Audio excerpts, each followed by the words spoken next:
right. Meeting come to order. Dr. Versa. Yes, good evening, board members and staff, committee members, this is a small but fierce July group of employees and board of trustees. I'd like to invite Ms. Janice Hernandez to lead us in the invocation.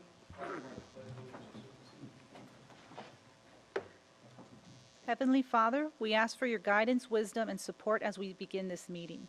Help us to engage in meaningful discussions, allow us to grow closer as a group, and nurture the bonds of community. Fill us with your grace as we make the decisions that may affect the students, staff, faculty, and parents of Southwest ISD. And continue to remind us that all that we do here today, all that we accomplish is for the pursuit of truth for the greater glory of you and for the service of humanity. We ask these things in your name. Amen. Amen. I pledge allegiance To the flag of the United States of America, and to the republic for which it stands, one nation, under God, indivisible, with liberty and justice for all. Honor Texas flag. I pledge allegiance to thee, Texas, one state, under God, one and indivisible. Thank you, Ms. Hernandez. Thank you, ma'am. All right. The next thing, the recognitions, the only thing we have is Ida asked that we talk about having our board meetings on Monday. Talking to the few board members here, we don't have a problem with it, but how much material and all has been printed already if we moved our board meetings to Monday rather than Tuesday? If that's the will of the board, I don't believe. Yeah, but the will of the board wants to know how much it cost. That's bottom line. How much stuff is already printed with the third Tuesday? Anybody got it? Well, we can make all the electronic changes that we have to make on our calendar, that's not an issue. I really don't, if there's a cost, it'd be minimal. Okay. You don't think there's a lot of paperwork already printed to go out? Anybody? Is there a board policy that has to be changed? We have to Oh, yeah. review it. Yeah. We would have to probably bring the policy if it indicates that it's the third Tuesday of each month, we have to bring that to the board in August and make that change. Why does she want to do it? She's working. Oh, she is? Because that's supposed to be done like Monday. You what? I mean, We don't make any Tuesday board meetings. She works Tuesday through Saturday evenings. But I could, Oh, she can. I mean, if there are other things, administration, anybody bring up if there's a problem, because we're just talking about it now. She asked to bring it up. I don't think on behalf of the administration that we have any issue at all. thank y'all. What did you say, Sylvester? I'm sorry, I didn't No, hear. I can make an adjustment Okay. if I'm the But only. there's really two issues. I have two issues. One is that people won't know that you're having a meeting. You'll have to find some way to let them know. But the other one is I'll forget. I mean, there's no way I'm gonna remember that meeting is on Monday. You too, Mike. After We'll 40 call years, you. I'm assuming we leave it the third week, we just move from Tuesday Yes. to 24 hours earlier, do it on Monday, the third Monday of each month. Correct. Regular schedule. I mean, We need to look at calendars and stuff like that, Yeah. because a lot of time Mondays are days off. When it falls with some kind of. When they fall on a holiday. We'll have to see how many conflicts that we have with the. All right, well, we all go through that, and we'll bring this up the next meeting and just go from there and see if we can arrange it. If not, well, we won't. All right, moving right along, the next thing is a consent agenda. Board members, you've had it in front of you. Do you have questions? I have another question. I'm sorry, I want to back up. Does that include the brown bag, or if we have brown bags? Well, that's something right there to talk She's about. available during the day. So she's okay. I mean, between now and next board meeting, we might all have problems that, we bring up that we can't do it, but Yeah. we need to be thinking about it and talking about it. And we have a brown bag scheduled for August the 1st, and let us bring that information. August the 1st will be the brown bag schedule and the conflicting holidays that we have on Mondays. And I would recommend that on those conflicting days, I think maybe two, that we move that to the Tuesday, day after the holiday, and then regular scheduled board meeting. All right, we'll discuss it in further length with brown bag or next meeting. All right, consent agenda, board members. Questions? I move. A second. Motion's been made and seconded. All those in favor say aye. Aye. Opposed, no. Motion carried. Citizens to be heard. Items of information, construction. Yes, sir. Rafael Barajas is coming Good on. afternoon. Here to present the legacy update, have Dan Luttrell with Fluger Architects. And really what we're going to present is what's left of the signage package, which would be the legacy trails that you guys have in front of y'all. And I'm going to hand it over to Dan so he can go over the panels and which and what they represent. So. Well, good evening.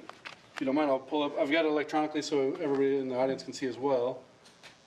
So what you have on your handouts, and it looks like Thomas is going to get, I've got full-size mock-ups of what these board panels would be so you can get a good sense of scale.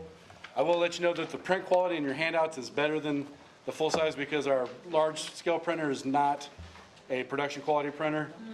So it's got some striping on it, but that's not the case of what you'll receive. What's in your handouts is more the quality. So what we've done is we've developed the legacy trails based on the history of the Southwest Independent School District, a lot of the notable historical figures, as well as some of the geographical locations.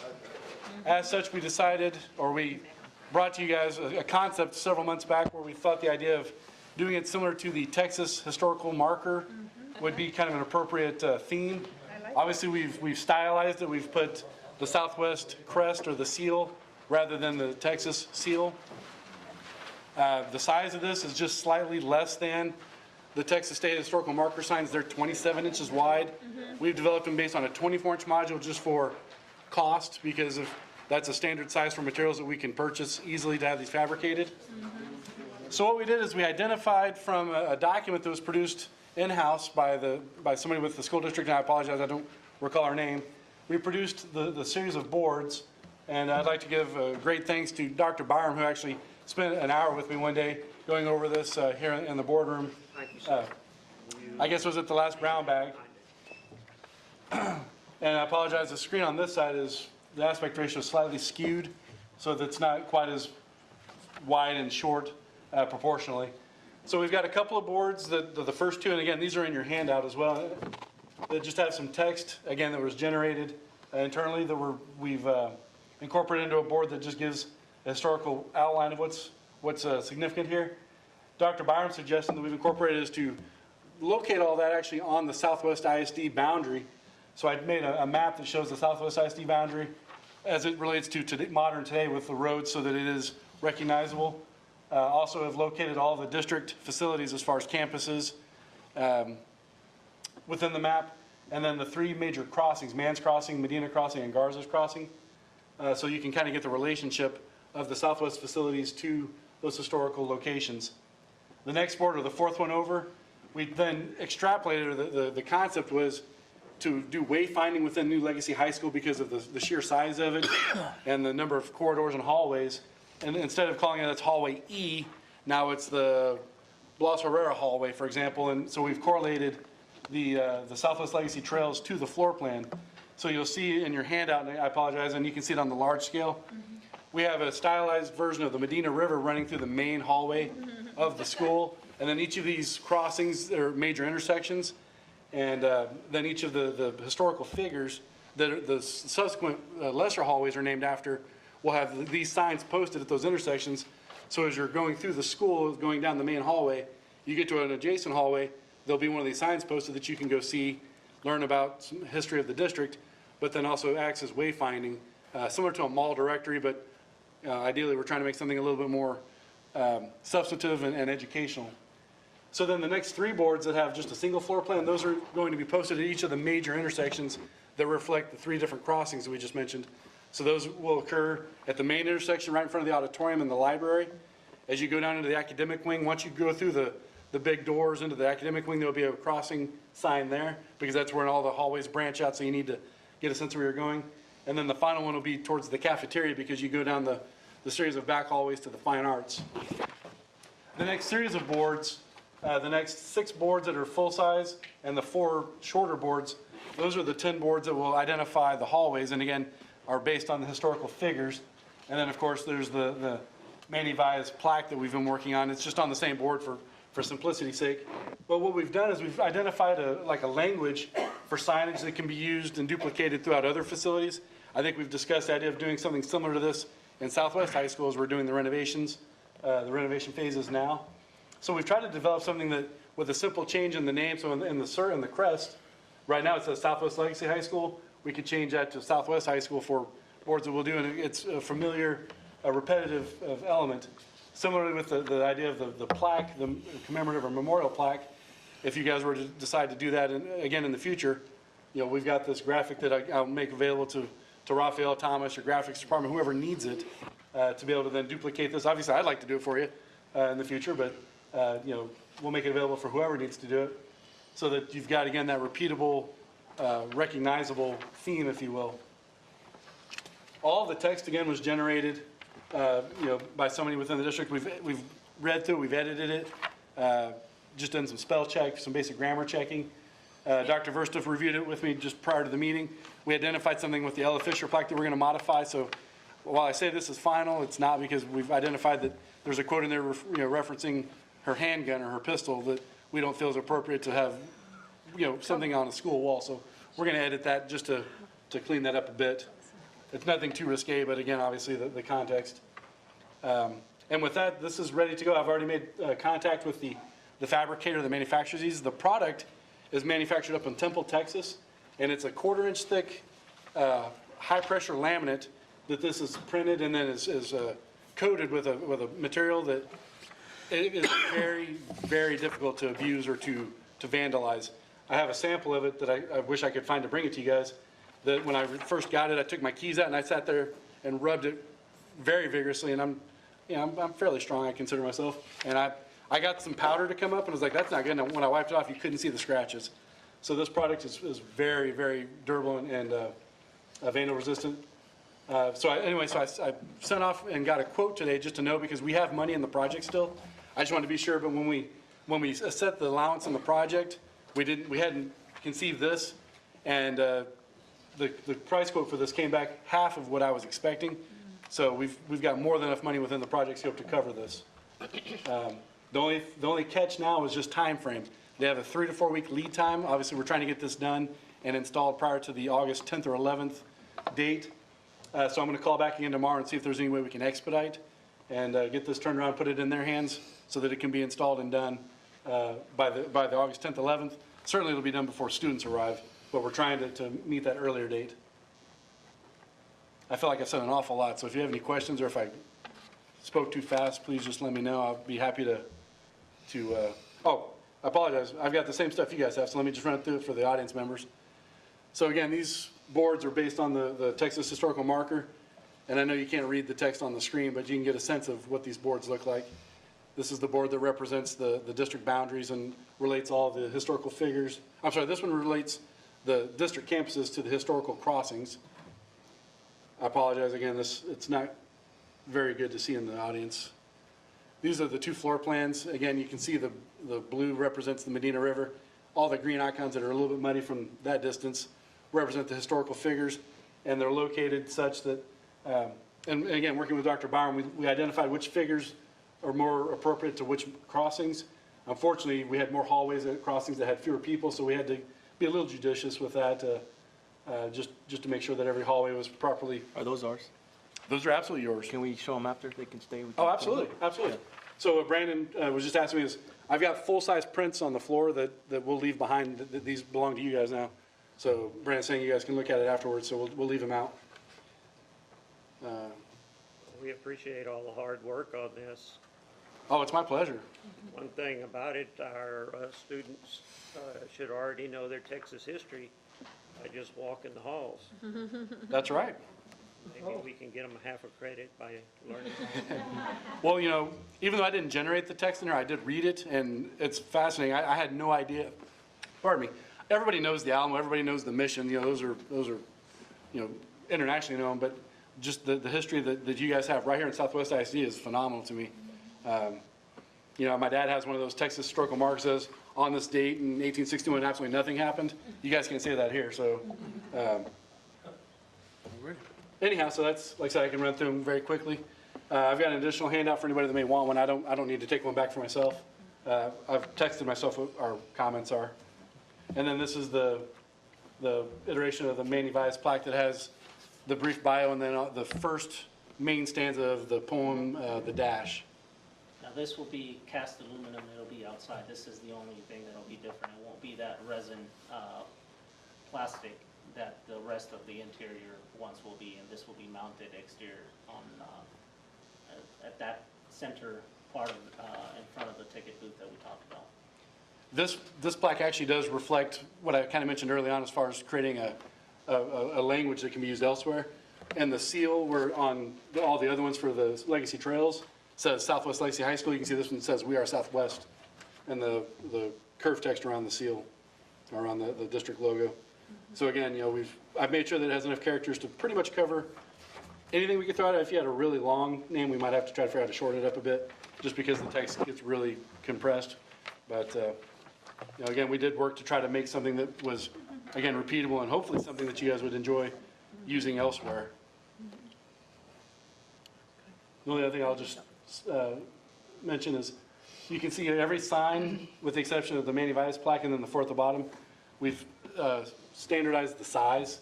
So there is some blank areas at the bottom, some of the text, just because there's not really much else that I know to say. But rather than making all these different size signs, just so you know, the signs are 24 inches wide by 42 inches tall from the bottom to the apex of the circle. So it's 3.5 feet by 2 feet.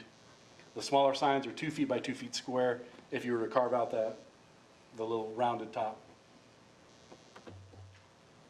I'll talk forever unless you tell me to stop. Dan really embraced this project and Absolutely. done a pretty phenomenal job. He's gone above and beyond what we could expect with a partnership with the architectural firm. And, I just want to thank you. You've done a great Absolutely. job. No, I've said it many times. One of the logos on top, you see the 3 stars underneath it. So if you're ever asked what those stars represent, I think it's very appropriate to say they represent the past and the present and future here at Southwest.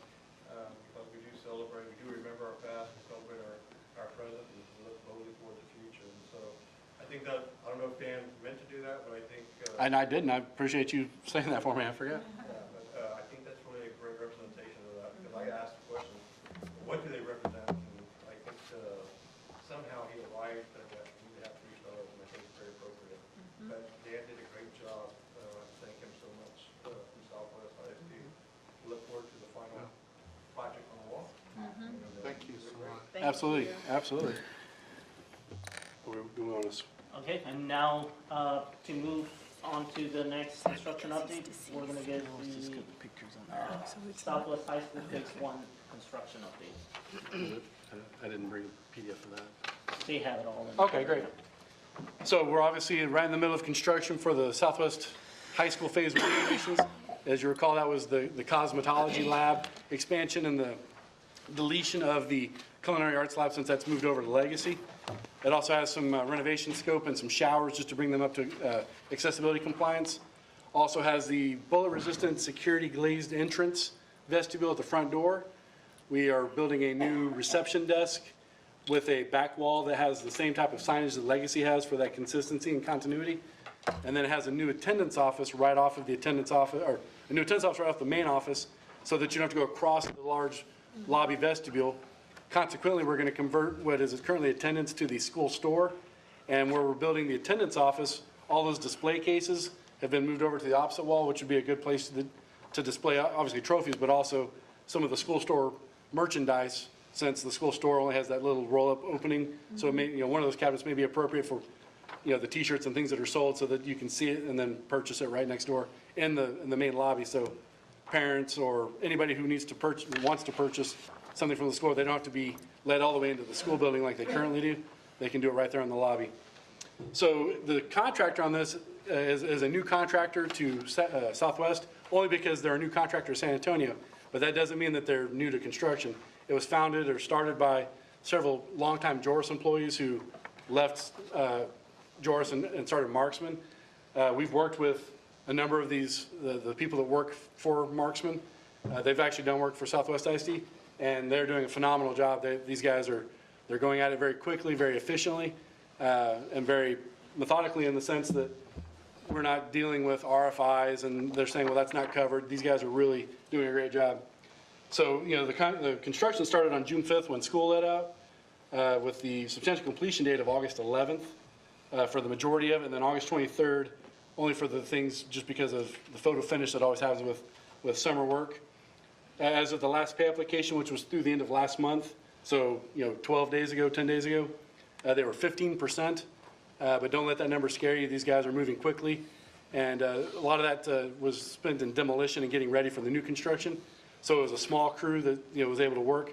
Now that they're working, they're able to bring in more crews and really move quickly. They've already painted virtually the entire second floor area because of the renovation scope up there is more just a freshen up. They've painted the first coat on most of the first floor. They're framing in the cosmetology lab. So if you flip your page over, you can see that all the shop areas have been cleaned out and cleared out. They're moving quite fast. Apologize for the darkness of the photos. The main power, the permanent power is not on at that building, so they're working off temporary lights, which with the quality of our cameras, they appear dark. That's just because the lighting is not on. So the first photo just shows the shop areas with everything cleaned out. They've again done at least the first coat of paint, in a lot of cases final paint, minus touch-ups. The second photo shows the corridor with all the flooring removed. Recall there was an alternate that was accepted to redo the corridor floors because they were in pretty bad shape. The third photo, or the first photo on the left on the second row, is the front new attendance office that's being framed under the fur down. That's right below the library. You can see light from the right-hand side of that photo. That's the front door leading out of the school. The fourth photo over is that's back into the cosmetology lab. That's the new hair washing stations that are being built. They're back to back with a low wall. The bottom left photo, that's over in the girls' locker room. That's where they're building the new accessible showers. So what it is, I believe we took 3 standard shower stalls and are building 2 accessible stalls. And then the last photo over just shows some stored materials on site, as again, they're gearing up and are ready. I would say if anybody does see it in the next day or two, you're gonna be a little freaked out, but within a week, it's gonna look totally different because they are right at that point where they're able to frame and start drywalling very rapidly. We just completed last Friday and again yesterday a lot of the rough-in inspections that are required. I believe they were all passed. Right. So again, a lot of this work they're able to start covering up and moving quickly. Again, I can't say enough good things yet, but I don't want to put my foot in my mouth entirely. These guys have been great to work with so far. I expect this to be a very successful project and on time and certainly under budget. Any questions? Anybody? On time and on budget. So That's my expectation. That's everybody's expectation, but well, we're gonna hold you to it, Dan. absolutely. Where's the recorder? I'll speak into it. You're being recorded right now, sir. All right. Any y'all have questions on? anything else on construction? No, sir. Sure appreciate it. All the Well, hard work. Like I said many times before, I appreciate the opportunity to work with you guys. This is my favorite by far job. So I'll leave those behind. Ooh, I'm going to make one quick flip. This board is the same as that one, but it doesn't. I didn't have the background turned on, so I don't want to get confused on that. So I'll take this one away. Thank you. I was gonna ask you about that one. All right, going on with the items of information, the monthly tax officer financial report. Well, tax report wasn't able to make to the agenda because just got it yesterday, but I did it, and I want to at least let y'all know we're 3.5% up on our tax. You should have printed it. Well, yeah, I was going to, but I was like, she said I couldn't put it on the agenda. Time you get a compliment. Yeah, next month, I know, I'm gonna bring them both next month for June and July, but we're doing good right now, so, for the All tax right, report. financial gifts. James, you turn in all your gifts? I didn't get mine. Well, you sure? Hold on, no, I didn't. All right, investment reports, purchases over 50,000. Questions there? Calendar of events. All right, school bus. Yes, sir. I have Mr. Dave Bojo here. Recently, the legislature's passed a Senate bill that deals with school buses and seatbelts. and so it's kind of becoming a hot topic. I know we've already got some media attention on it, reaching out, so we wanted to get in front of you guys. This is kind of an informational session, kind of give you some, the background of the actual Senate bill, plus, you know, industry thoughts on seat belts, and there's two kind of trains of thought on seat belts and buses. And so this is really just an informational, kind of give you information on what's going on. And I'll turn it over to Mr. Bozio and let him kind of go through it, and then if you have questions, we talk about it. Good evening, ladies and gentlemen. Senate Bill 693, key points. It was passed in June, about approximately a month ago of this year. It mandates that buses purchased after 1 September 2017 must be equipped with 3-point seat belts. It does exempt bus purchases that are made in model year 2017 or earlier, and bus purchases that are made of model year 2018 or later, in fact, after 1 September, can be exempted if the school board decides to opt out, saying it's too costly for us to outfit those buses with seat belts.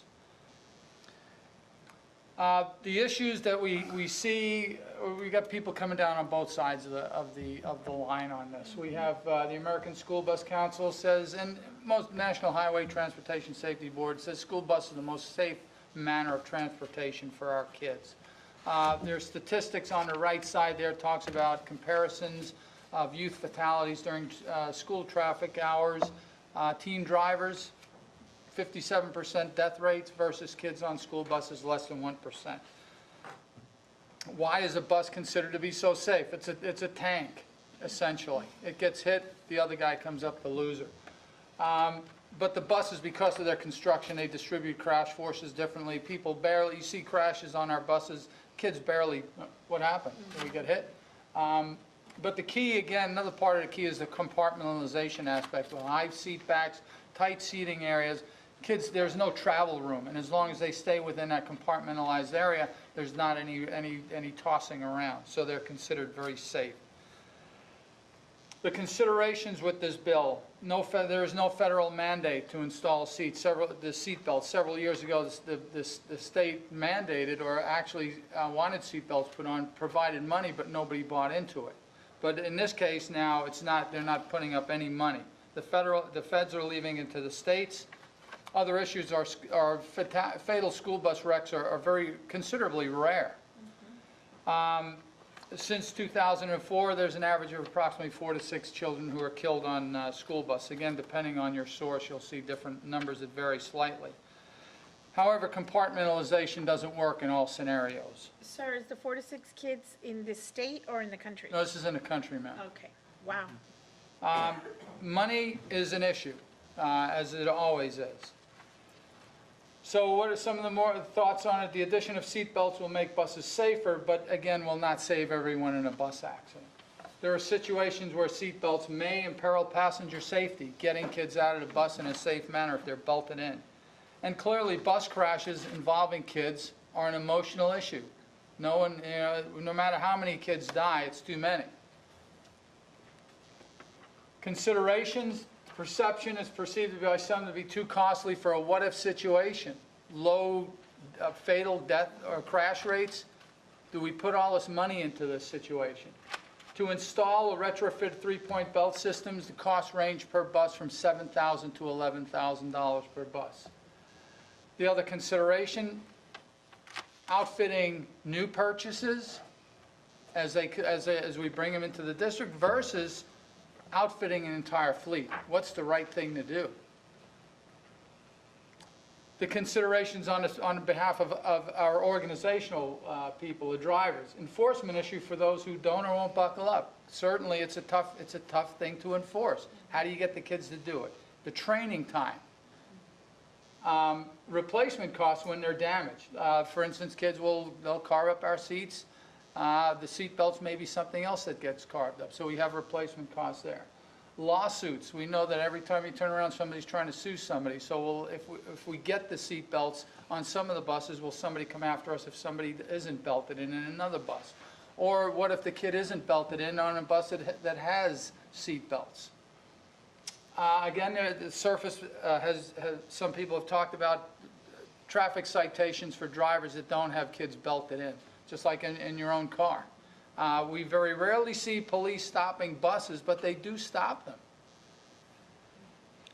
The other consideration, the evacuation hindrance, especially in regards to elementary students.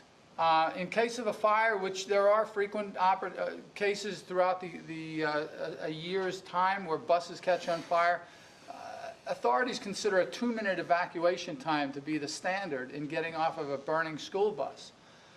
Is that an attainable standard for our elementary kids especially? Because we have, in some cases, we have pre-Ks and Ks on a bus. Are they capable of getting out of a bus, unbelting themselves by themselves? Is the bus driver incapacitated? What about rollovers? What about water crashes?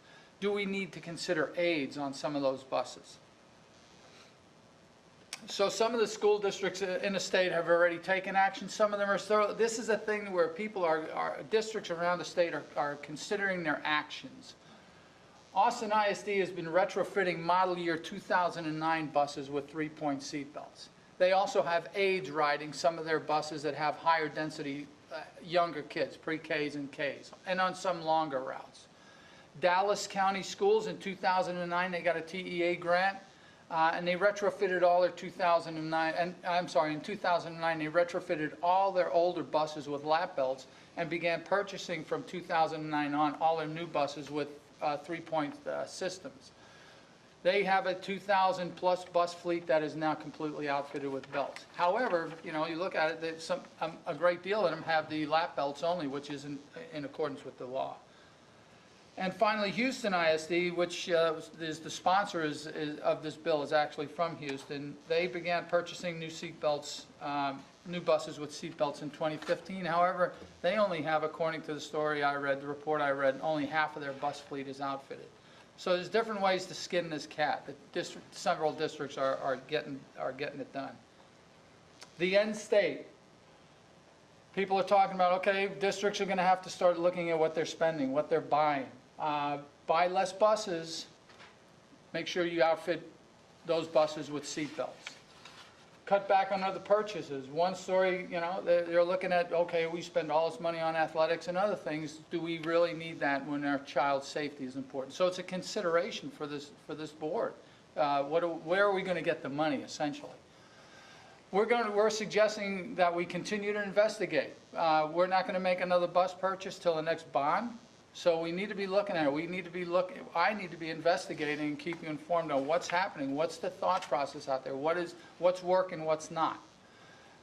Bottom line is, if we decide to opt out, if the board decides we are going to opt out, that is saying it's financially unacceptable for us to outfit those buses, we must facilitate a public vote, a public meeting vote with this body. How many buses do we currently have in our fleet? We have 120, ma'am.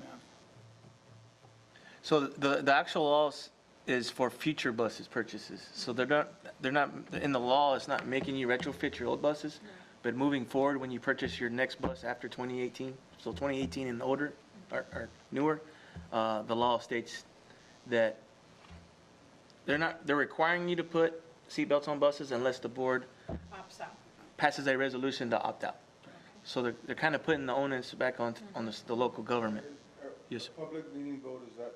It's a board, by the board. Yes. Yes. Yeah. So at a board meeting, passing a resolution.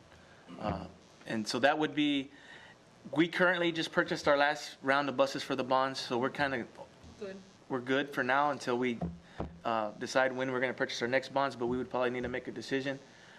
It's really early. We just wanted to get this out in front of you because I know there's going to be some news stories out, and so just so you guys, wanted to bring y'all some information so that y'all are informed of what's going on, and we kind of see how it plays out. We got some time before we have to really decide, and where the board feels about where we should be as far as seatbelts on buses. It gives us more time to get more information and allow us to kind of actually use the other districts that are doing it as a case studies that are actually purchasing buses and what they're doing with the seatbelts, because some are going full-fledged, some aren't. There's a lot of school districts that, I mean, there's a monetary value if you take your whole fleet. In some of these bigger districts, I don't know, you know, it's $10,000 to $11,000 a piece to outfit a school bus. That's just, this is informational. I don't know if anybody has any questions on it. Along with more unfunded Correct. Correct. At least You that, did a nice job in putting that together, because I probably end up with a different opinion than I had when I started here. yeah, It was very helpful. You have to really wonder whether or not you're really making these buses safer or not. correct. Sir. And we want to tell both sides of the story, because, you got one side, you have issues with fires and getting kids out of seatbelts that can't get out of seatbelts. And then you have fortunately, we've been very lucky on we haven't had severe accidents. So there's a lot to weigh there. I mean, What they ought to do is get those legislatures to ride on the band bus. Anyone else in San Antonio decided on this? this is fairly new, yeah, no. We don't know what everyone is doing. Correct. And it really is, the idea is that the law states just for future buses, so we don't know if other people are just going to buy when they start buying buses and putting the seatbelts in and kind of do it over time. Because it'd probably be like over 15 to 20 years by the time you replace your whole fleet. But they give you that option. And I don't know if they're deciding, well, we're just going to retrofit all our buses. Because we want to decide, would we rather spend the $10,000 retrofitting seatbelts or air conditioners? But it's a lot of money for us. I mean, we've got a lot of Correct. buses. Yes, sir. Some school districts don't have any buses. Correct. If we had to do it tomorrow, it'd be over $1.3 million. Correct. Well, we also have to consider 4 to 6 deaths nationwide and millions of rides, I think is probably a lot less than 1%. Correct. Yes, ma'am. So really, the percentage is infinitesimal. Correct. And sometimes, really, it's almost non-existent. Agreed, and If that's, you look at the numbers. that's where, yeah, and you have Right. people are saying, okay, but what about that one kid? That, that, But with the seatbelt on, you would still have the fatality, right? Yes, There's ma'am. still a probability, very small, that will happen anyway. So then really, are we addressing a problem that doesn't actually exist? and that's some of the thought process out there. I mean, there are people definitely on both sides of the fence. There are some that are adamant, are saying, we're not buying them. We don't need, I've done this, some of the people that have been in this business for, 50 years are saying, it's worked thus Doesn't far. happen. Right. This has been a piece of legislation that's come many times through Washington and dialogue for many years. And I think David can tell you this latest tells from the really horrific accidents that happened up north in Tennessee where their students ejected. There's some really bad national accidents that happened that I think that kind of, as sensitive as it is, that kind of brought it up again this session. So instead of dealing with it, they put it back to the board of government. Right. Play ourselves in it. It's very emotional. Correct. It's very emotional, but I think we have to stay rational, right? That's Correct. hard. I think we need to explore what's out there, investigate, see what opportunities exist in grant funding and retrofit. Things may come up on the horizon. We're in compliance, but I know the charge of this board, this community is, we want a safe environment for every kid, for every child. If we spend $1 million and we save a life, $1 million more than this, we talked about today. So I think we're giving the information, and David's done a great job of kind of pulling that information. And right now, we're going to go throughout the state and see what's happening, not only in Bear County, but some of these ISDs are going back and does some retrofit. What funding mechanisms did they tap into to get some of these opportunities? Yeah, and if anything comes up, just come back to the Yes, sir. next board meeting. We'll Yeah. sit down and talk about it again. Yes, sir. Okay. We appreciate all the hard work y'all put into this. Thank you, sir. Appreciate it. Thank you, sir. All right, budget update. That's me, sir. You didn't know? Did you pass these out? No, I didn't. What'd you say, sir? You have the other ready, what makes you think you have this ready? Thank you, sir. Appreciate it. Maybe not after this. You don't have to stop meeting like that. You got 2 minutes. 2 minutes? Thank you. Last time I talked to you guys about the budget, we were like in phase 1 of the budget process. And there's been some changes, some things that have happened, and so some considerations. The legislation met, and they really didn't do much about school finance. They kind of left it on the back burner till next time. We did have the governor call a special session on teacher raises, which is going to be something that we're going to really have to look at when we're looking at compensation plans. And so I have something for you at the end of that, kind of give you an idea of something that we possibly can do. Certified property values are coming out at the end of July, so that's going to help us clean up, and I'll get a better idea of our tax rate, also what we're, as far as property value that we're going to gain or lose. ADA, I don't know, we went from 12,749, I guess I cut it out there, from 12 to, I'm estimating about 12,820, and I'll show you some data here in a minute. Within this budget, remember we did the tax ratification election, so I have to keep in mind as we're going through the budget process that the deficit we're going to have on the INS side because of moving those pennies. So that's a consideration. This is based, most of this, and the added expenditures are going to be based off Legacy High School, on opening that high school. There was some other costs across the district that we're still trying to mitigate and work with. And then you have the compensation, and then I have on here the current fund balance. Just some historical enrollment comparisons. You can kind of see our enrollment and how that's going off, and you have the sheet there. The one I focus on for budget, because it's the one that we get our allotment money on, is ADA. And so the key for me here, and if you look at early on, our ADA was really growing. And so the funding and revenue was growing with that. That being said, with student growth, you also have expenditure growth. You have teachers that you have to hire. And so we had a peak period here, and even before that, the year before that was like around 600 students. And so in 2016, 2017, from 2015 to 2016, we had about an 89 student difference, okay, in ADA from last year to this year, at the end of this year. And so we're into a point kind of right now with growth. We're really getting kind of, I want to say the word stagnant, but to a point where we're plateauing. And so I'm projecting next year about 10 students less, and so I'm setting our ADA as far as when I'm doing the revenue templates that I have to do about 12,820. And it just, there's some factors that could play into that may change that or not. And so really the idea is to, as we promote our district, we're looking for people to come in and start developing in those areas like by Legacy. That would really help. So just looking at the numbers here.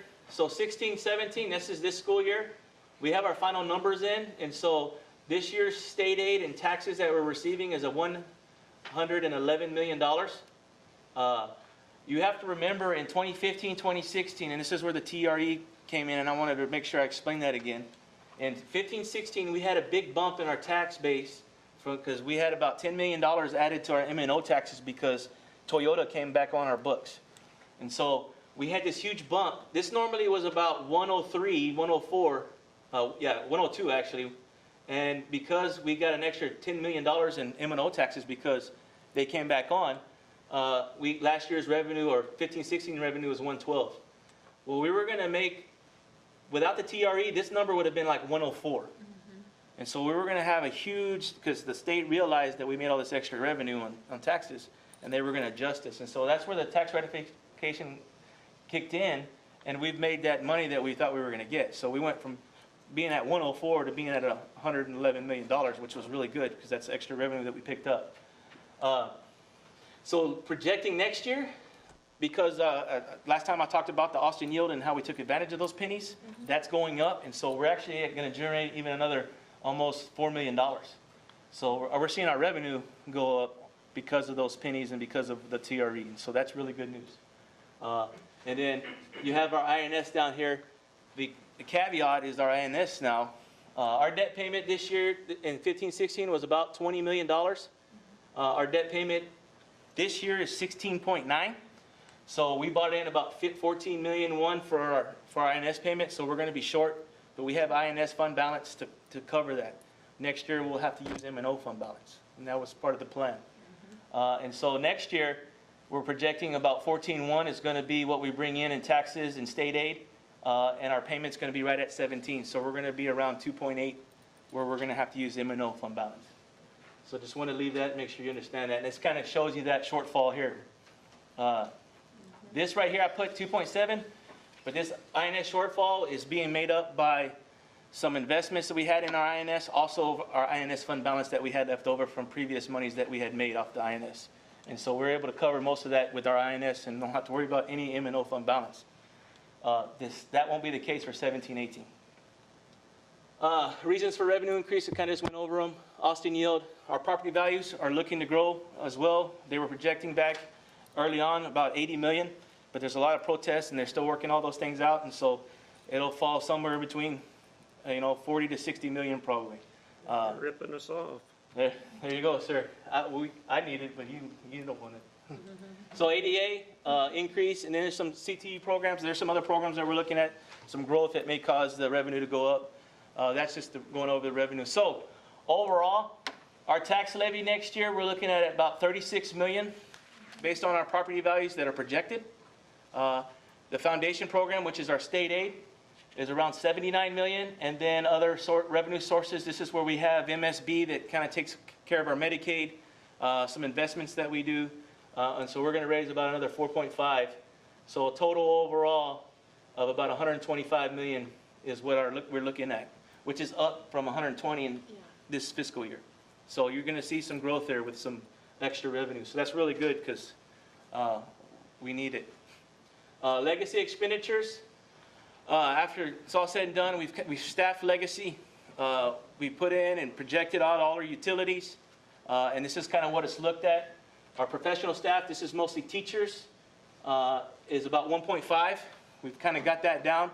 You got support staff, your support staff for all your admin staff, like your counselors, clerks, your secretaries, bookkeepers, those positions that we didn't have at Southwest High School or anywhere else that we couldn't duplicate. Stipends that are coaches stipends, fine art stipends, all that UIL, all those stipends that are included. Other payroll expenses, substitutes, overtime, you have to take those into account.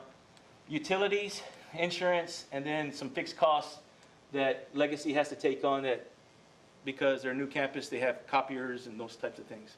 And then other budgets. And this is basically with fine arts and athletics, but monies that they needed to basically run their programs because of transportation. And we're going to have more transportation because of a new high school. You're going to have more official fees because of a new high school. So they needed some more to their budget. Wait, Yes, sir. question. Yes, sir. On that sheet here? Yeah. On the professional 1.5, Yes, sir. is that an additional 1.5? Yes, That's additional. this whole 3.6 million is going to be added I expenditures. understand that. Yes, sir. Everything. But on the professional, does the professional, how did it affect the professional at Southwest? What we did was we basically took the staff that we had at Southwest, and we basically dropped the numbers at Southwest where students were moved. So we basically split the students. Once we realized that, we dropped staffing. We took away, so let's say Southwest High School had 14 math teachers, and we realized they only needed 8 based on their population of students. We took those other 6 and put them at Legacy. But in that professional staff, you have a lot of, there's only one choir teacher, one drama teacher. I Yeah, understand. correct. Okay. But you took 6, however many were left, 6 away from Southwest. Correct. Would you see a drop in Southwest? Drop in there as far as their teachers? Their cost? Yes. Yeah, Southwest High School is, you have to, yeah, because that's basically what happened. Their staff and what their cost for Southwest High School's cost, that allotment's dropped. Yeah. And we made up a lot of that difference because we moved that extra funds. Whatever we're paying for a teacher at Southwest High School, that teacher moved over to Legacy. Now those funds move over. Exactly what you're saying, correct. Where it went up was the one-for-one that we needed the difference. Yeah, like Dr. Byron, we only have one, let's say, No, I understand all yeah, that. yeah, This is still additional cost. Yes. yeah. It's not, this amount's not gonna This- drop at the old Southwest. No, No, this is still additional cost. This is what it's costing us. to In staff addition people. to what we, this is the net cost. correct. This is additional on top of what Southwest ISD spends on high school teachers, putting us It's together. not gross. Although it is. Huh? Other people's budget. It's not gross, but it is. No, it's a little confusing to me, and only because I'm used to seeing that cut over at Southwest. Correct. And you have an addition at, over there, and then you would have a net. Correct. And that's what this is the net. This is the net. This is, after we took all the teachers and staff that we could move out from Southwest High School, that Southwest High School no longer needed because their population of students didn't call for it. This is the net on top of what we already moved to Legacy. We probably staffed Legacy 70% from the teachers at Southwest High School. And these are the things that we needed extras of, or we didn't have that position because we only had one of those positions at Southwest High School. Is the cost And of add the, more cafeteria, or is the cost of the high school almost the same or equivalent or less? Or? It's going to be less because there's going to be less teachers the first year because we don't have a senior class. So their budgets, as far as operationals, are going to be close because, I mean, electricity is electricity. They get a lot of their funding based on how many students they got as far as their fixed costs and their spending. So that's a formula based on students. But as far as teachers, theirs is going to be lower because they got less teachers. And then next year when we add, we're going to have to add teachers next year for the senior class. And so then their expenditure will go up. So next year we have to anticipate that we will probably add, 10 to 11 teachers for the senior class. Because we've already cut out from Southwest High School. All right, we can be able to move some. Did you anticipate, a lot of these costs are costs that are fixed anytime you'd have to duplicate. Correct. The teacher is additional cost that I really hadn't anticipated. Yeah. Had you anticipated? Yes, sir. Okay. Yeah. Well, even back before with Mr. Valles, he kind of projected that the cost of Legacy opening was going to be between 3 and 3.5. But this is not just the cost. This is an ongoing cost. Correct. This is almost $4 million additional cost every year. Correct. Yes, sir. Plus, every year, you give them raises, so you have a legacy cost. So the school district starts off about $4 million less Correct. Yes, a sir. year that we have to make up somewhere. We have to make up some more. You're absolutely correct. Which is what drove a lot of the QRE conversation. Correct. Yeah. As well, trying to increase our revenue side. Correct. So you're right, this is basically 18 positions. Run to high school is basically, there's 18 positions we're gonna duplicate. Yeah. Yeah. So duplicated at the other high school to other offer programs. Plus, I think at the time we were having some really great growth, and we knew that the growth wouldn't go on forever, but I think we may have talked a little bit about, hoping for That's a good for growth to be pretty good, but I think we have fallen, the growth has fallen faster than we had anticipated. Correct. Good point. Yeah, Yeah. and if you recall, the recommendation from the Growth and Planning Committee had a lot to do, even if we didn't do this high school, there were a lot of students not getting engaged in their high school Yes, experience. no, absolutely, So that's what drove. absolutely, The actual Growth and Planning Committee started with the fourth middle school, and that conversation led to, yes, it's been 63 years, come on, it's time to yeah. open it. No, absolutely. And I remember Manuel saying that we were looking at about $3 million extra, which he was off a little bit. Yeah. But I think we thought that, that the continued growth would, eventually help us absorb all of that. And add in, this year, opening up the middle school, we had this conversation earlier today, the middle school was 1.8. Well, Yeah, 1.6, 1.8. Running that, I can't remember exact numbers. Additional dollars. Yeah. So, you opened up the middle school and then high school back-to-back years. Yeah. With relatively no new student, ADA, minimal. So we knew these costs were coming down the pipe. And then our legislation didn't really help us. They didn't address the school finance issue at all.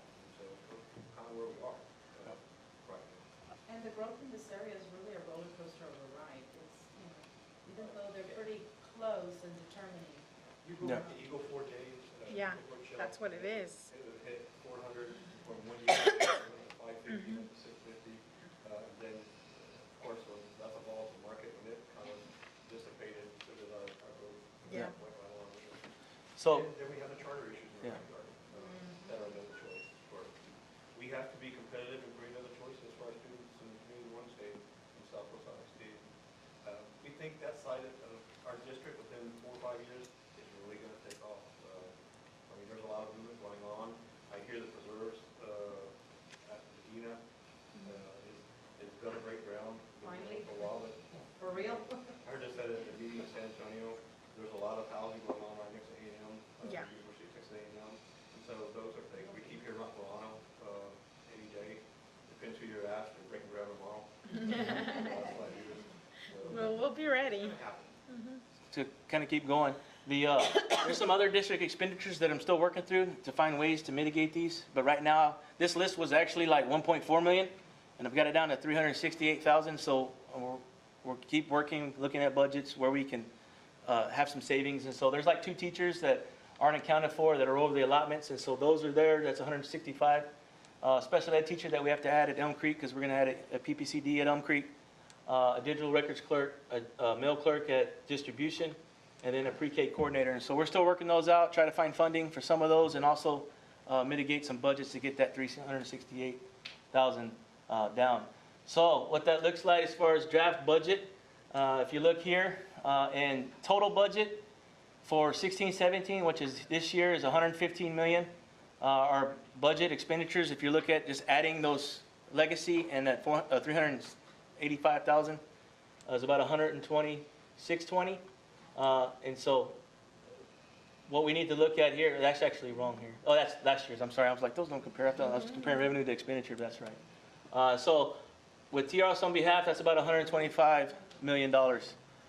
So projection, just kind of give you an overall look at revenue versus expenditure right now. Revenue is about 125 million. And so is our expenditures. I still got a little bit of deficit that I'm working on. There's a caveat to it, is I have to pay a debt payment. So I'm going to need about 2.8 million to pay our debt. So right now, within the budget, because normally we don't spend our whole budget, I'm anticipating between $1 million and $1.5 million that might roll back. But I'm going to be, right now, what I'm forecasting is about $1.5 million short to roll back into fund balance to cover. So that's something that we still have to work out and look at. This doesn't include any compensation plan. I added this at the end just to kind of give you some ideas. A 0% obviously is no increase to the budget. 1%, if we did a 1% across the board, would be about $1 million increase to the budget. And then a 2%, which is what the governor is kind of saying is a $1,000 raise is pretty much a 2% raise, is about 1.9, because you add in, you don't want to just give a raise to your teachers and not all the other staff and your support staffs. So that's just some examples here. We've also talked about maybe a retention plan or a check during the year. If we have currently about 1,900 employees. This would add to the budget for this fiscal year. Most likely be a fund balance item if we wanted to do it. If we gave a check of about $1,000, like in December, that would be equivalent to 1.9 million. If it wanted to be 750 or 500, you can kind of see the totals there. Kind of did some investigation of where we are as far as market. This was from the TASB study we kind of shared with y'all last time. Up here is our salary scale in the local market, and we were compared to these districts here. Our beginning salary is $52,725. The local market, the actual average is about $50,900, so we're pretty healthy. And if you go across the board, you can kind of see the pattern. The difference here is we're pretty good as far as going at year 5 teacher versus year 10 teacher, and at year 15, our salaries are really doing well against the market. This is the actual breakdown of the salaries. We're at 52,725. The closest is 51,750, which is Northside. Northside is already projected to give a 2% raise. So if they did that and we didn't do anything, they would put them at 52,850, which would be about $100 more than what we're doing. So are we only trailing Alamo Heights? Because it's not on there, but I think Correct. they're at 55, Yeah. aren't they? I can't remember what they're at. I don't know if it's 55, but I have to go back and check. Right, what about that, they talked about giving the teachers $1,000? Correct. They're still holding, But they won't give us the money. right, Correct. that's what I'm saying. So going back to that, a $1,000 raise would be close to a 2% raise. And so that's why I put that figure there, because if we had to do it, and that's going to be in special session, so we really don't know until after special session if he actually passes. So we really don't have the money to do that. We would have to go into the red on our budget. Correct. Yeah. Yeah, because they're not going to give us money to fund that. So just so you see the other districts, I've reached out. East Central is not doing a raise this year. They're still waiting. They're playing the waiting game with what's going to happen with that's East Central, Judson, and Northeast. I know have decided to wait. So they're not doing anything at this point until they see what the mandate is. I know Northside and Judson's. Talked to them. Not Northside, Northeast and Judson. They're having some budget constraints as well. And so I don't know if they will give a raise if the governor doesn't make them. Judson has had one in Yeah. like a few years. And so but you can kind of see where we are. I know that SASD is giving a raise. Harlandale, I just spoke with him, he's given a raise, but that still only puts them at 51,850. That still puts us about $800, $900 more than Harlandale. So we kind of stay in the lead, except we will get passed by Northside, because if they gave it 2%, that'll put us above if we didn't do anything. But it would only just be Alamo Heights and Northside that are above us, Correct. even, Even if, Even really, if if any of these others give raises at 2%, they won't catch us. they'll be like, yeah, they'll be 52.6, they'll be under us, but they're gonna be pretty knocking on our door. Right. And so that's just giving you some information on where everybody's at. I'm gonna clear this up for the brown bag and give you everybody's, because hopefully by then I'll have everybody else's, and so we can see exactly what everybody's doing. Some of them playing the waiting game, because I called some and they were like, well, what are you gonna do?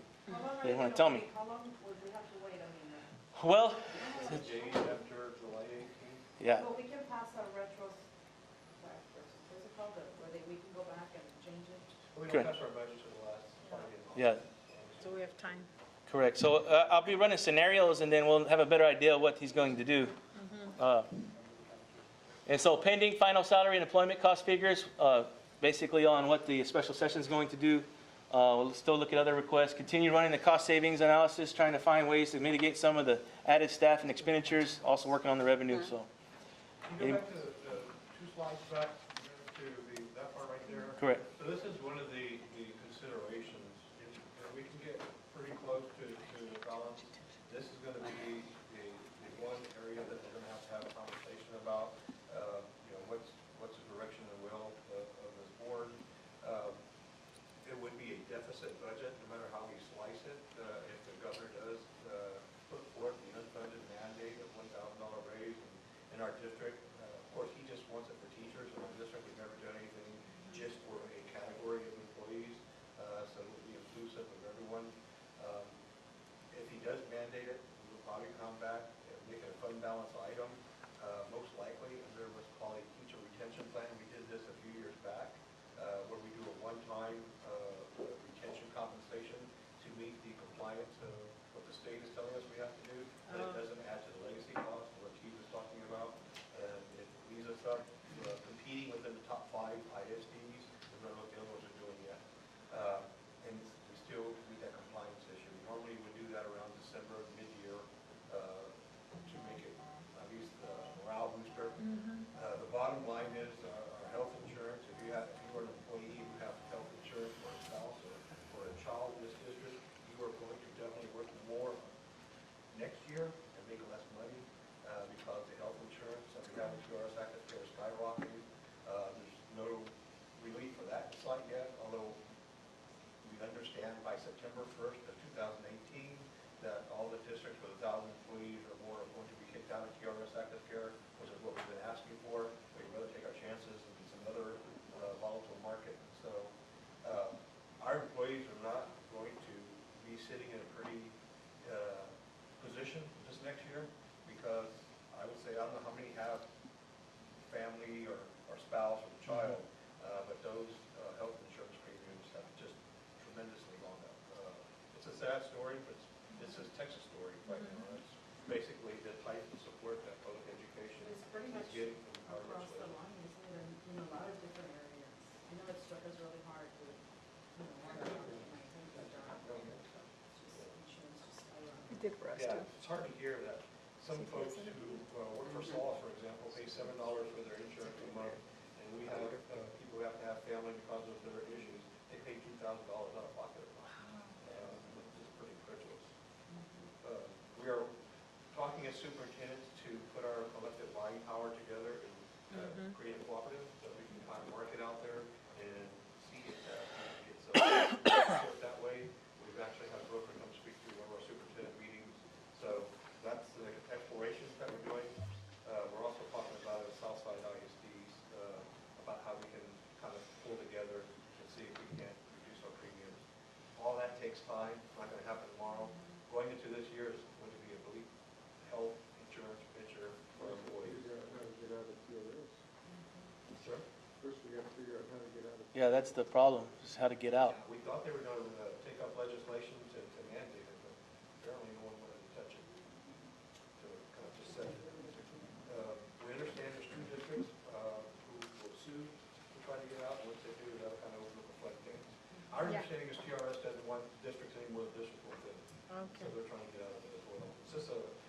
flying mess right now. Don't know what to do, but we're trying to get out. Was this, 2% and then you just multiply that times, I guess, whatever salary somebody has? Does that include the payroll taxes? No, So it's really more than, correct. Well, I mean, it takes into account, I'd say that it does. It would include Yeah. his compensation. Correct. The 2% doesn't, but then I added it into that number, the 1.9. So it's like usually, it will be like 1.7 something, but then I take the okay, the 8.6% for the Very good. benefits. Yeah, very good. yes, sir. You know, I noticed the last time we talked about it, is that we're in a kind of a bubble in the school districts in San Antonio, where we're paying higher than the rest of the state. Not necessarily higher than Dallas and Houston, but higher than the rest of the state, on average. And just wanted to point that out, is that we're killing each other. Because this is very, very expensive. Right. Actually, $52,000 is a pretty good starting salary for a graduate. I know a lot of graduates don't make that. And I think that's good. Certainly a lot better than the $650 that Mike and I made when we started. I don't know if Mike made that much. Y'all made 650,000? I had to sweep the halls. $650. But I'm just pointing that out, is one of the things that we're doing is we're forcing this on ourselves by everybody competing for these salaries. Correct. You recognize that? Yes, I mean, I talked to them and they're telling me what I'm gonna do. 'Cause they know right now, out of that group, the ones I've called, they know we're on top, so they're trying to figure out what we're doing to see what they need to do. And I'm trying to figure out what they're doing, so I know what we need to do. It's kinda like, Let's opt out this year, out of that competition, right? We have the capacity We're in this good year to place. save up, but with the unfunded mandate, we may not have the a choice. opportunity. Anything for me, sir? Anything else? Well, That it? it wouldn't be so That's it? bad, except that it's. Oh, you wanna talk about fun? I got the last, Compounded by the I'll tell fact you, the that we, score's 1-0, American League's ahead. oh, okay, I'm done, sir. compounded by the fact that we have My apologies. all these other funds that we had to pay for the schools, so it's hurting us company. Why am I here and not there?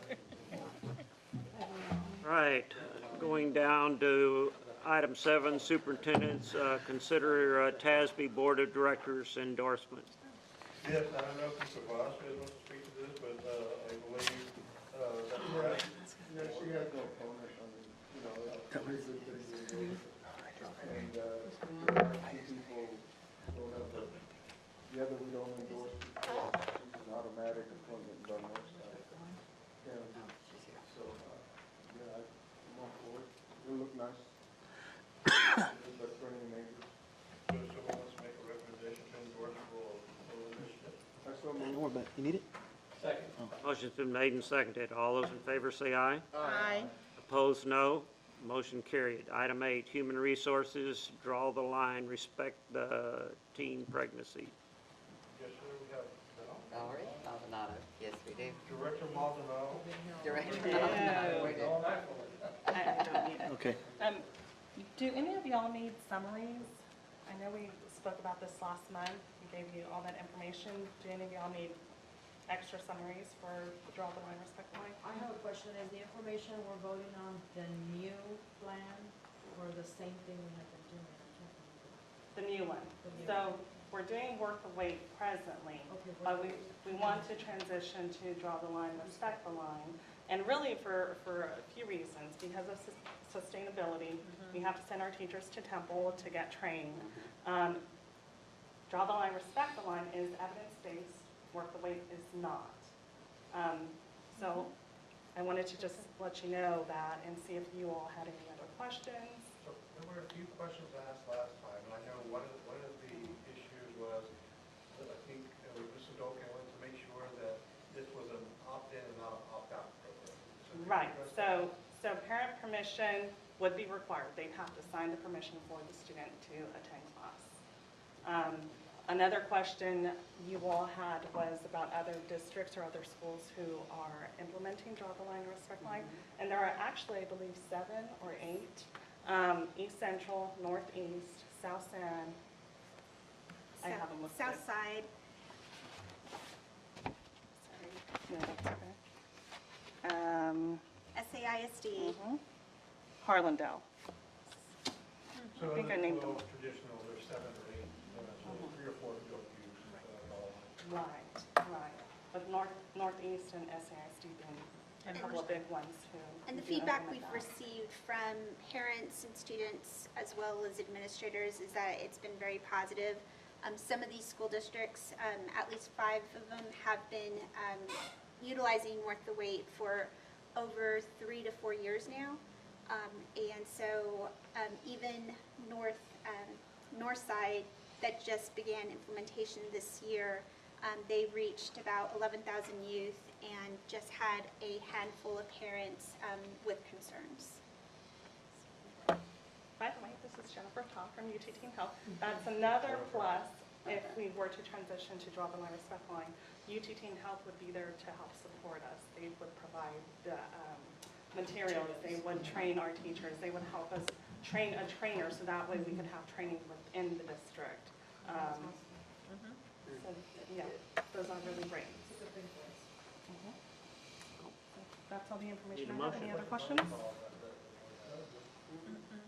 I move. I second. Motion's been made and seconded. All those in favor say aye. Aye.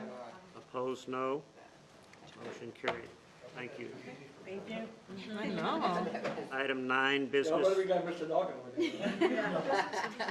business and financing, substantial completion of Legacy. Yeah. Yes, sir. Hello again. Mr. Kruger is going to pass out the actual board background with the date. So what we're bringing to you is the consideration of approval of substantial completion for Legacy High School.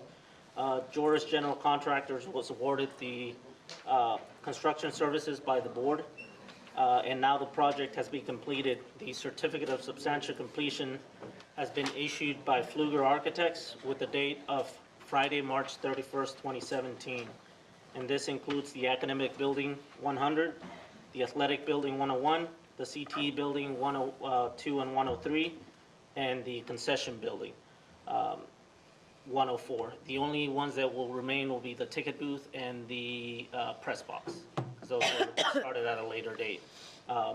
So with this, the project was funded out of 2012 bonds, and our recommendation is that the board approve the certificate of substantial completion between the district and Joris General Contractors. You know, these have a C of O. Yes. What is the issue with the other 2 that were not included? Right. That was a change order. The press box was a change order at a later part of the project. So we're working through with the city of San Antonio now to do the final inspections for the C of O. What percent of the final punch-out list is complete? We're probably about 98%. Does that include the drain that drained on the ramp that was right in front of the building? Yes. Yes. Yes. Yep. So yeah, They've been- that's. Once the city took over, they went pretty quick and got taken care of. Yeah. Yeah, the city helped us out quite a bit on that aspect. They pretty much canceled the fees that we were needed to redo all of inspections, and Inspector Peña really made himself available and still is making himself available whenever we need him. He's just a call away to come over, so. It's nice to hear that, as many problems as we had along those lines. The interlocal agreement that we have with the school districts in the city of San Antonio, and they have their own school team for all of these issues, it really helps if we could ever get to that point in the county at some time. Actually, Mr. Selsby at East Central actually was able to set up a meeting that we're going to next month with the Bexar County Fire Marshal to see if there is something that we can do to start this with the county as well, just because everybody's having the same problems that we had early on. So hopefully that will go. But the city does definitely, they have it right with the school team. So I'm sure Mr. Wolf will gladly talk to them about that. maybe. I want to, Have any other questions? I so move. A second. Motion's been made and seconded. All those in favor say aye. Aye. Opposed, no. Motion carried. One more thing. A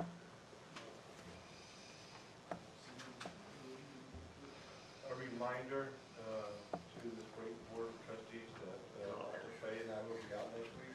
Uh-oh. Who's in charge? There's going Did you see how he looked? Where are we going next, Romero? He got a smile on his face. Maybe like the week that we spent in Bastrop and Ellsworth, all kidding aside, was a very eventful week. Some really great leadership training that I think we have an opportunity to be part of. I'm excited about the next group of senior staff that gets to be part of this, and then our principals that get to be part of this, that is going to help build some really great system that we can put some folks in as they enter Southwest. I'm going to tell you, the best training I've been to in my almost 30 years in education. And, Oh, it is worth it then. He's gonna be traveling. Dr. Fay, so, For the, this is the last trip that it will just be Dr. Verstup and myself. And then after that, there's a process for us to bring along 4 more team members from the district, which are kind of central office driven, and they'll be traveling to the different locations for the next 2 years. And then in year 2, we bring a cohort of principals on board that will go through some, it's pretty intense. But not with you guys, there's more superintendents. Yeah, there's excellent, yeah. San Juan, Round Rock, Klein, Lamar, Arlington, and Grand Prairie, yeah. How many days are you in Singapore? 7 total. 7 total? Well, don't start a war while you're there. Don't chew gum, that's the big thing. Any more one more thing? They're very clean. Right, we'll get to one more thing and They're find very, out what very the score is. Under Texas Government Code 551.001-551.146, going to session.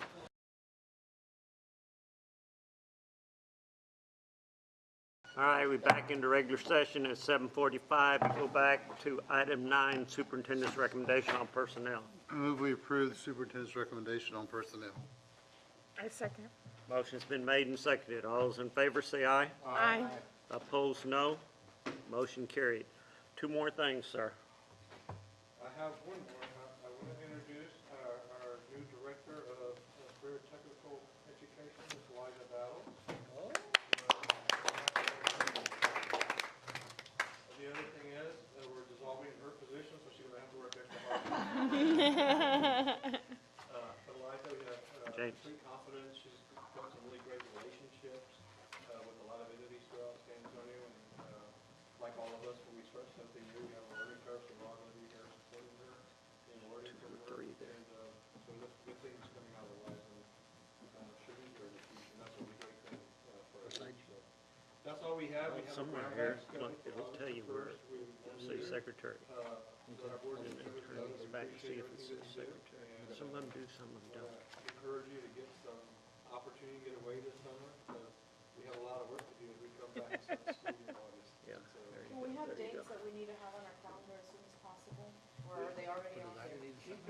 important dates are Yeah, just this week. Right. Back to school.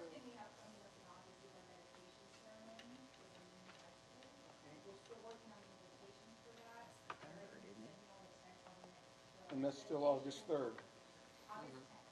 But is it already in the calendar? Do you know? 10th? I'd like a list before, because you don't see it on the calendar unless it's getting near. It should be on the calendar if y'all have a set date already. I have August 3rd. do you guys have the board calendar? No. I do, but it's not, but stuff's not showing up. A few things have showed up, but not everything. Since school's been out, it hadn't It- updated very much. Right, exactly. Legacy. Yeah. I had the 3rd too. Just leave it there, should be. Thank you.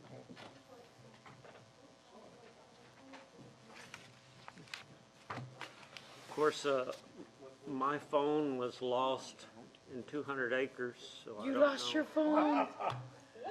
Lost all of his contacts. Somebody called. I was irrigating and I lost my phone. Oh. This little girl that's a senior, will be a senior, got her phone out and said, I can find it. So I take her over and she goes to this little area and she said, it's right in here somewhere. Well, I didn't go in here. How'd the phone get here? Kelly. Oh. Looking around, I walked right up and it was within 3 steps of where she had stopped. Yeah. Somehow on the road, it must have hit my 4-wheeler and bounced off to the side of the road. But she went right through it and found it. Was it working? I mean, it wasn't damaged or anything? No, it was fine. It was Oh, just, that's well, it was a awesome. little warm sitting out in 100-degree heat. But it was- It's amazing. Yeah. that was really something. I thought, I wouldn't have been able to do that for 1,000 years. On, page 65, there's the August event. I know the dedication is on here. The, open house for Legacy High School is on here. Convocation is the 23rd. But we will also develop one with a magnet so you guys can. No, but I thought y'all were just gonna put it in our calendars. About who's doing that or who's in charge? How to get it on there yet? Well, y'all give us an update what's going on before we get there. Oh, I had all this first. Right. That'd have been a week early. Okay. We can always throw the phones away. Well, I'll tell you what, we Get just the need to flip know for side. sure, we just need to know for sure which way we're going, because I haven't been putting it in, because I'm expecting for it to come in. So I'm thinking there's not a lot of stuff going on, because it's summer, but there is stuff going on.